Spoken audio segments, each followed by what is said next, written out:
इससे आईनी बहरान तो कोई पैदा नहीं हुआ, लेकिन आईनी इदारों पे अदम एतमाद का बहरान पैदा हो गया है कौम में, जो बड़ी ख़तरनाक बात है। मुल्क सिर्फ ज़मीन और बिल्डिंगों से नहीं बनते, वो इदारों से और उसके अवाम से बनते हैं। इसलिए मैं इसकी थोड़ी सी आपको पर्सपेक्टिव देता हूँ। पाकिस्तान में जो जदीद धांधली का सबसे बड़ा तूफ़ान उठा, वो एक सियासी जज साहब थे। उन्होंने 2013 के इलेक्शंस में जाके जितने भी रिटर्निंग ऑफिसर्स थे उनसे खिताब कर लिया, और वो अपने इदारे से, अपने आइनी मैंडेट से बाहर निकल के एक और आइनी इदारे के मैंडेट में जाके उन्होंने मुदाखलत की। उसका नतीजा ये निकला कि 22 मुल्क की सियासी जमातें जिन्होंने इंतखाबात में हिस्सा लिया था, सब ने उसको कहा कि ये आरोज़ का इलेक्शन है। उसका दूसरा पहलू जिस पे इंफॉर्मेशन मिनिस्टर साहब ने, अभी फवाद साहब ने रोशनी डाली है, मैं सिर्फ एक आपको उसका एंगल बताना चाहता हूँ कि उसका नतीजा ये हुआ कि मुल्क की तारीख़ में पहली मर्तबा 4 हलके खोलने के लिए कहा गया, जिसमें 2-3 में तो मैं वकील था और मैं रिप्रेजेंट करता पीटीआई के लोगों को, और वो नहीं खोले गए। और उसका नतीजा ये निकला कि मुल्क की तारीख़ का सबसे बड़ा एहतजाज और सबसे तवील धरना वो स्टेज करना पड़ा लोगों को। उस इलेक्शन के बाद जो रिफॉर्म हुई वो 2017 के इलेक्शन एक्ट के ज़रिए से हुई, और उसको जो बनाने वाले थे, जिनके दौरे हुकूमत में वो एक्ट बना, उन्होंने कहा ये नाक़िस है, ये फेयर, फ्री, ट्रांसपेरेंट इलेक्शन से मीट करने के काबिल नहीं है, ये रिकॉर्ड पे है। इसीलिए उन्होंने जो 2018 के इलेक्शंस थे, जिनको बैनुल अक़वामी मुबस्सरीन ने, फैफन ने, मीडिया के बड़े मोतबर लोगों ने कहा कि बाय एंड लार्ज बिल्कुल ठीक इलेक्शन हुए हैं, उन इलेक्शंस को भी उन्होंने चैलेंज किया और कहा कि हम इस इलेक्शन को नहीं मानते। इस सूरत हाल में 2 रास्ते हुकूमत के सामने खुले हैं। एक ये है कि बिजनेस एज यूजुअल का स्टेटस को हम चलने दें और कोई रिफॉर्म ना करें। दूसरा ये है कि गिवन सर्कमस्टांसेस में जो भी ज़मीनी हकायक हैं उनके अंदर हम रिफॉर्म करें और आगे बढ़ें। आपके वज़ीर आज़म इमरान खान ने दूसरा रास्ता इख्तियार किया है कि हम इलेक्टोरल रिफॉर्म्स करेंगे और हम आगे बढ़ेंगे। रिफॉर्म के लिए इलेक्शन एक्ट 2017 में और जो हुकूमत का पैकेज है उसके अंदर 49 सेक्शंस मुख्तलिफ, कुछ इंट्रोड्यूस किए जा रहे हैं, कुछ डिलीट किए जा रहे हैं और कुछ तब्दील किए जा रहे हैं। 49, उनमें से मैं 19 जो सेक्शंस हैं आज आपके सामने, उनके हवाले से गुफ्तगू करूंगा। 19 सब पे नहीं मैं बोलूंगा, उसमें से 7 बड़ी इंपॉर्टेंट चीज़ें हैं मैं जो आपके सामने रखना चाहता हूं। लेकिन जब यह कहा जाता है कि हुकूमत ने, शहबाज शरीफ साहब ने कहा 3 साल से ताला लगा दिया पार्लियामेंट में। आप जब से बने थे पब्लिक अकाउंट्स कमेटी के चेयरमैन, आपने कितने इजलास किए? वो जो रिमांड वाला इजलास था उसको छोड़ दीजिएगा, हर इजलास मुनक्किद हुआ है। और हमने अपनी गवर्नमेंट के पिछले जो 2 साल थे उसमें जो आईनी अरसा दिया हुआ है पार्लियामेंट का कि वो बैठेगी, कोविड के बावजूद, मुश्किलात के बावजूद, और बड़ी तादाद पे जो पार्लियामेंटेरियंस और मिनिस्टर्स और अमला था उनके इन्फेक्शन लगने के बावजूद भी हमने वो टाइम मुकर्रर किया। आप नहीं तशरीफ़ लाए, ये आपकी मर्ज़ी थी, लेकिन अब हम आपको दावत दे रहे हैं कि आप ज़रूर तशरीफ़ लाइएगा। दूसरी बात जो बहुत इंपॉर्टेंट है, जो इजलास हुए उनमें से सिर्फ 3 की मैं झलकियां आपके सामने, कौम के सामने आपके ज़रिए से पेश करना चाहता हूं। पहली झलकी ये है कि एक इंतहाई मोतबर पार्लियामेंटेरियन साहब, जो पिछला बजट का इजलास था उसमें वो कोट उतारने और मिनिस्टर को मारने के लिए दौड़ते हैं, ये जमहूरियत का हुस्न था।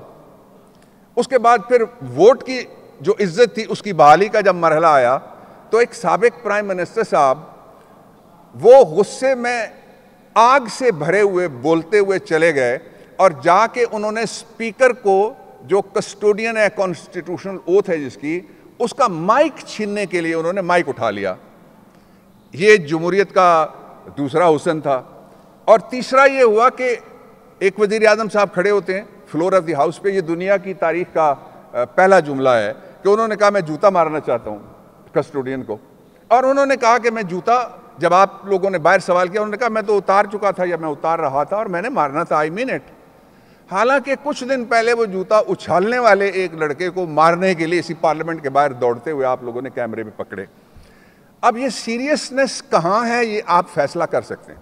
ये मैं बात इसलिए कर रहा हूँ कि प्राइम मिनिस्टर साहब से जो ताज़ा तरीन भी मेरी बात हुई है उसमें भी उन्होंने कहा है, और पिछली जो कैबिनेट की ताज़ा तरीन हमारी मीटिंग थी उसमें भी उन्होंने कहा कि हम अब इसको पूरी कौम के सामने, सबसे पहले हम इसको लेके जा रहे हैं जो पाकिस्तान की सिविल सोसाइटी है उनके साथ इंटरेक्ट करेंगे, उनको हम ब्रीफिंग्स देंगे, उनको हम अपना ये जो रिफॉर्म का एजेंडा है वो दिखाएंगे। फिर हम APNS, CPNE, आपके साथ साथ जो आपके प्रेस क्लब्स हैं उनके जो आप लीडर्स हैं, करता धरता हैं, जो आप उसके रुकन हैं, उसके साथ ही हम बार काउंसिल्स और बार एसोसिएशंस और हर वो हल्का जो इसमें किसी तरीके से वॉच डॉग का या इंटरेस्टेड है, स्टेक होल्डर है पाकिस्तान के पार्लिमानी निज़ाम को बेहतर करने के लिए, उसको भी हम शामिल करेंगे।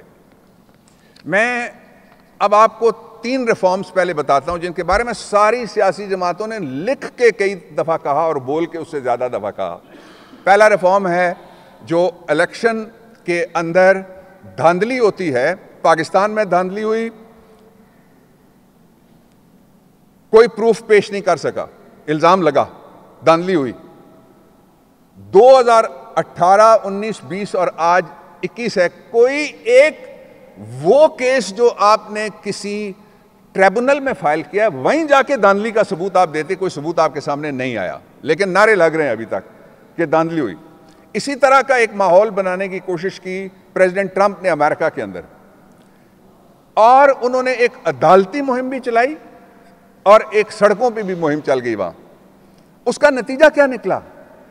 जब जिस हल्के की वो बात करते थे, जिस काउंटी की बात करते थे, जिस स्टेट की वो बात करते थे, उसका नतीजा जब खोला जाता था तो वहां इलेक्ट्रॉनिक वोटिंग, EVMs के जरिए से इलेक्ट्रॉनिक वोटिंग एक, और दूसरा नेट के जरिए से और मुख्तलिफ इलेक्ट्रॉनिक जराए से वोटिंग होने की वजह से एक इल्ज़ाम भी वो अपना साबित नहीं कर सके, और जो धांधली की तहरीक थी उसमें से हवा निकल गई।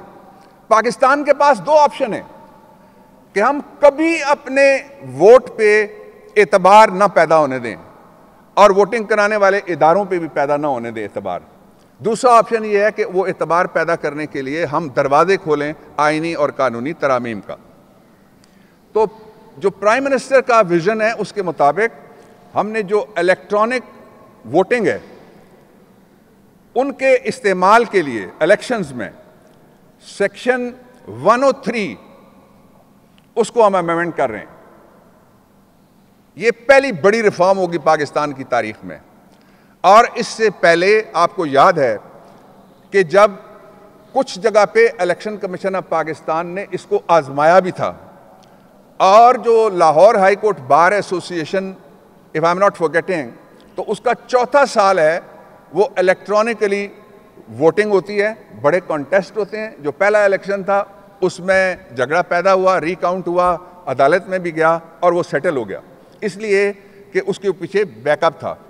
अब जो अभी कह रहे थे फवाद साहब, हम आपको बुलाएंगे, आपको हम वो सिस्टम्स दिखाएंगे जो PTI ने नहीं बनाए, जो आपके कौमी इदारों ने बनाए हैं, बैनुल अक़वामी इदारों ने बनाए हुए हैं। उसमें से जो चॉइस करना है वो आप खुद देखिएगा कि हम इसी तरह से हेवायर इलेक्शन होने दें जिनमें कोई भी आके कभी एक इल्ज़ाम आ जाए डस्का में फायरिंग होगी, कभी एक इल्ज़ाम आ जाए कि रात 11 बजे तक देखिए 249 में कराची में वहाँ भी धांधली होती रही। इसको हम ख़त्म करना चाहते हैं। दूसरा बड़ा रिफॉर्म है कि पाकिस्तान से बाहर, पाकिस्तान के पास जो ज़र मुबादला है उसका सबसे बड़ा ज़ख़ीरा देने वाले जो ओवरसीज़ पाकिस्तानीज़ हैं, उनको हम राइट ऑफ वोट एक्सटेंड करने के लिए सेक्शन 94 में अमेंडमेंट ला रहे हैं। ये दूसरी बड़ी रिफॉर्म है। ये सारी सियासी जमातों ने वादे किए हुए हैं, और जो बल्कि रीजन या मजहब या किसी और बुनियाद के ऊपर भी सियासत करते हैं, जो ही वो बैरून मुल्क जाते हैं वो उनको कहते हैं यार हमारा क्या कसूर है, हम कमा के पाकिस्तान को परदेश में से भेज रहे हैं, हमें वोट का राइट तो दो। आपके मुल्क में अफगानिस्तान के वोटर्स को तो आप राइट देते हैं, अमेरिका के वोटर के लिए तो आप राइट क्रिएट करते हैं, पाकिस्तानी को क्यों नज़रअंदाज करते हैं? इस पे हम रिफॉर्म ला रहे हैं। तीसरी जो बड़ी रिफॉर्म है वो ये है कि सियासी जमातों के अंदर भी जमहूरियत नज़र आनी चाहिए। उसके लिए जो सियासी जमातों के अंदर जमहूरियत के लिए हमने 2 रिफॉर्म्स तजवीज़ किए हैं। सेक्शन 202 में एक रिफॉर्म है, वो ये है सेक्शन 202 के मुताबिक कि जो पॉलिटिकल पार्टीज हैं वो 2000 की बजाय 10,000 यानी 22 करोड़ की आबादी है उनके मेंबर्स होने चाहिए, तब उनको रजिस्टर किया जाए। पहली शर्त ये। और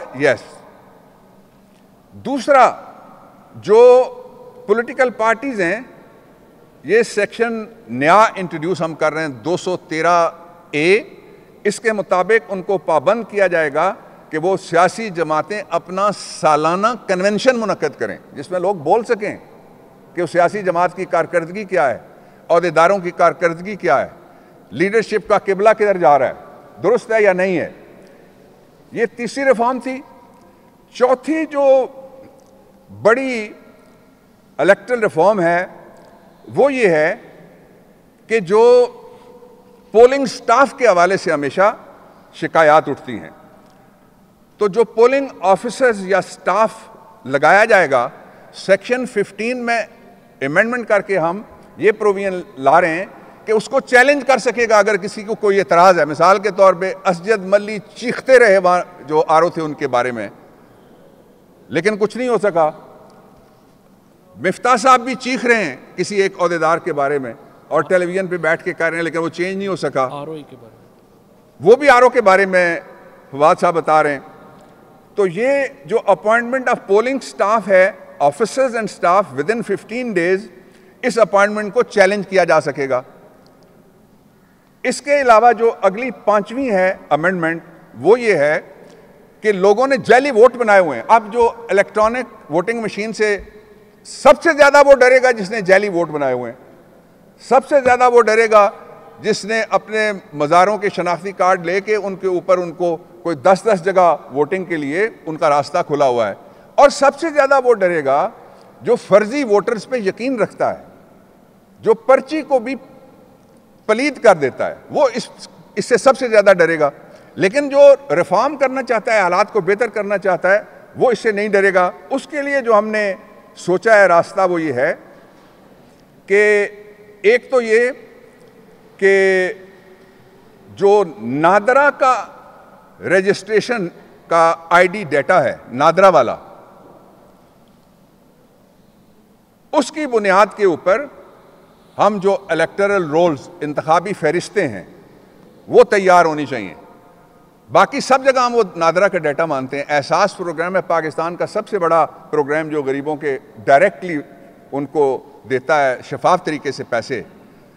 आखिरी जो मैं आपको अभी बताना चाहता हूँ, फिर आपसे बाद में भी बात करेंगे इंशाअल्लाह, वो ये है कि हम जो हल्का बंदी है, कराची में भी सवाल उठता है, बाकी जगह भी सवाल उठते हैं, हल्का बंदियों को दुरुस्त करने के लिए हमने पहले वो कहते थे कि इतनी आबादी हो, तो एक आबादी ऐसी होती थी जहां आपको 3.5 लाख का हल्का मिलता है, उसके साथ वाला आपको पता लगा कि वो 77,000 का हल्का है। आबादी की बुनियाद के ऊपर अब हम ख़त्म करेंगे, और इस सिलसिले में कुछ हम डिलीट कर रहे हैं प्रोविजंस 2017 के इलेक्शन एक्ट में से, और हम वोटर्स की बुनियाद, जो रजिस्टर्ड वोटर्स हैं नादरा के, उसकी बुनियाद के ऊपर करेंगे ताकि हल्के बैलेंस्ड बन सकें।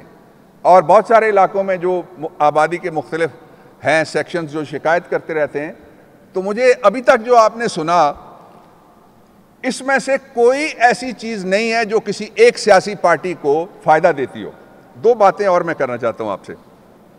पहली बात यह है कि हमने 16 अक्टूबर 2020 को 16 अक्टूबर 2020 को हमने इंट्रोड्यूस किया था कौमी असेंबली में इलेक्शन अमेंडमेंट बिल 16 अक्टूबर को, और आज हम मई में हैं। उनको फैसला करना था विद इन 100 डेज फैसला नहीं हो सका। इसलिए जो दूसरे टूल्स हैं उनको भी हम इस्तेमाल करेंगे। और जो आखिरी मैं बात करना चाहता हूं वो ये है कि 2 कॉन्स्टिट्यूशनल अमेंडमेंट्स वो भी हम ला रहे हैं। एक इलेक्शन सेनेट के ओपन आइडेंटिफाइबल वोट के जरिए से करवाने के लिए, इसलिए कि चार्टर ऑफ डेमोक्रेसी में लिख के कहा हुआ है पीपल्स पार्टी ने और पीएमएलएन ने कि ये काम करना चाहिए। ये तो उनका एजेंडा हो गया जो उनसे नहीं हो सका था 10 साल में, वो अब इमरान खान उसकी तरफ तवज्जो दे रहे हैं और पाकिस्तान तहरीक इंसाफ की हुकूमत उसकी तरफ तवज्जो दे रही है। और दूसरा ये है कि इलेक्शन लड़ने की इजाज़त देने के लिए जो बैरून मुल्क मुकीम पाकिस्तानी हैं उनके लिए दूसरी आइनी तरमीम हम ला रहे हैं। और मैं आप सब से दरख्वास्त करूँगा कि इसके ऊपर जितना डिबेट, जितने सवाल हो सकते हैं वो ज़रूर कीजिए सबसे। और ये कौम का काम है, ये कौम का सवाल है और ये कौम के ऐवान का नहीं बल्कि कौम के इदारों पे जो इलेक्शन के और लेजिस्लेशन के ज़िम्मेदार हैं उन पे एतमाद का सवाल है। इसलिए it's a common question for every common Pakistani.